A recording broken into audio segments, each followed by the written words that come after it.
welcome to another unboxing video from theplayersaid.com. My name's Alexander, and today we're taking a look at a brand new title from Worthington, and this is called War Along the Great Lakes.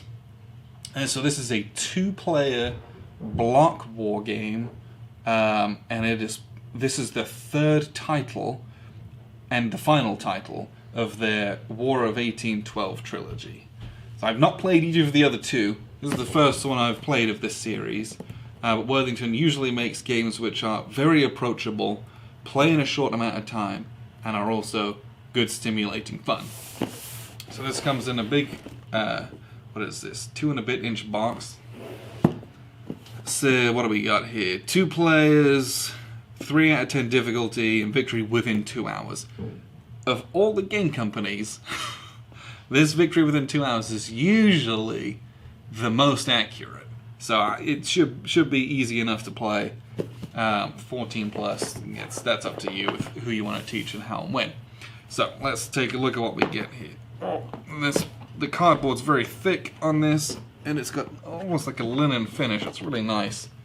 Alright, inside the box, we always have nice artwork from them, which I really enjoy. And we have here, okay, what do we got? So the first thing is a counter sheet. We've got 2 sticker sheets. These look to be identical. So I wonder if this is hidden blocks or if this is, they're double-sided. I do not know. So, a whole bunch of shiny glossy stickers. We're going to take a quick look at those stickers there. These portraits down here have such great quality to them because of the printing they use. I really enjoy that, and the gloss is a cool effect. I don't know many that do glossy, but I really like those. We have a rules book. Is that the rule book? Wow. Yeah. So this is War Along the Great Lakes rules, and it is quite simply 8 pages of rules. So this is fairly dense, but that's not. So this should be very easy to pick up. And they give you 2 rule books. War Along the Great Lakes, War Along the Great Lakes, so that's nice. They also give War Along the Gulf Coast rules, and War Along the Chesapeake. I don't know if these are an updated rules editions for previous titles. I'll be honest, I'm not sure about that. Yeah, looks like those are different units. Leaders. Yeah, okay. So these are I guess these are updated edition rules if you have the previous title, so that's pretty interesting. They've done that I usually like that when they're well supported. We have a couple played cards, and we have a bunch of played. Okay, great. A couple played cards. These are seemingly identical. So we have OOBs and initial setups, and we have unit information charts down the bottom. And on the back, we've got ourselves a sequence of play, commander and ratings of battle cap, and base cap, battle round sequence, and then some map identifiers and bits and pieces there as well. Those are 2 identical, 1 each, which is nice. And we have a couple of charts here for sieges, battles, anything that you can imagine. So we got 2 of them. I don't know if we'll ever resolve 2 at the same time. I just don't know. So you've got your defender line position, attacker line position.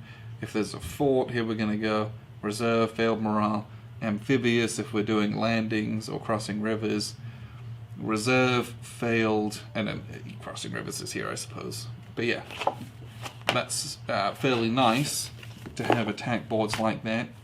A lot of block war games don't include those. You just kind of line them up yourself. So that's really nice. I enjoy that.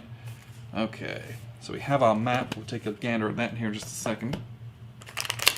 Looks like we have a whole bunch of blue and red dice, which are sealed for freshness.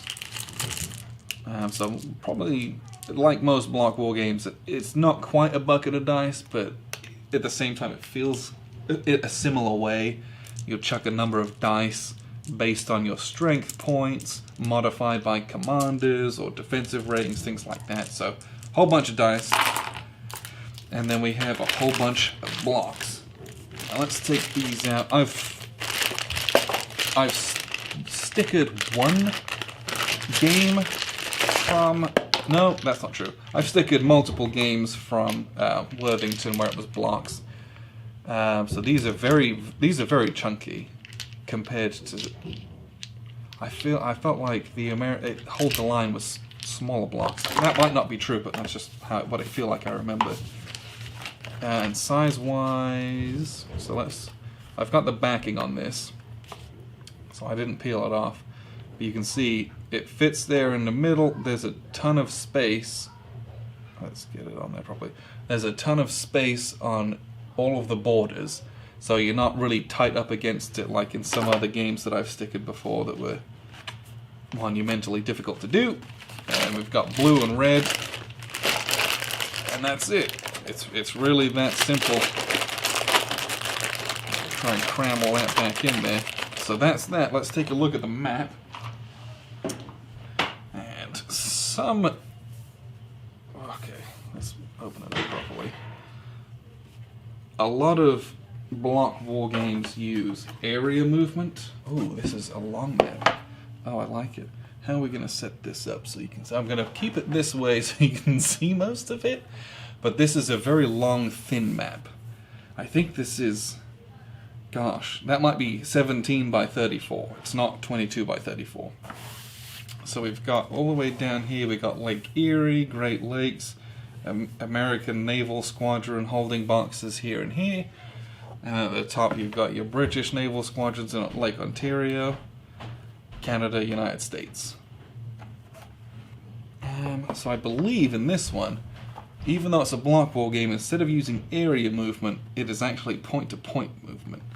I believe that that's the case, which is not a lot of block war games do that. Another one that I can think of, Sekigahara, does that. But yeah, you've got command action point track, and one for the Americans as well. We've got a turn track all the way at the top up here. Little turn track. So yeah, you can imagine this board with a whole bunch of red and blue blocks. That makes it quite vibrant, but it's a nice simple style. I really enjoy this, and it's both functional and I'm hoping to be very fun.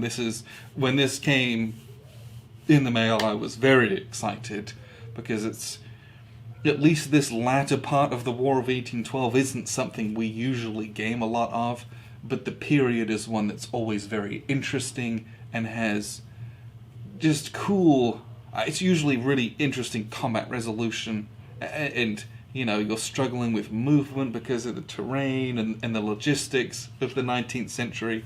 I always have a good fun time playing this era, if not this specific kind of time period, but Worthington's always do a fun game. You know, whilst it's only 8 to 10 pages of rules, it might not be the deepest, most crunchiest game, but it's rare that I play one of the games and don't have a really fun time playing it because they're accessible and easy and you just get to it. So this is War Along the Great Lakes from Worthington. Probably not going to be ideal for solo play. I'm not sure about that. I'll be honest. If the blocks are double-sided, which I'll look in the rules here in a second, then you could probably play this as best possible move, but you know, this is the kind of beer and pretzels-y style game that you want to get together with someone, move some blocks around, fight it out, and have a good time with.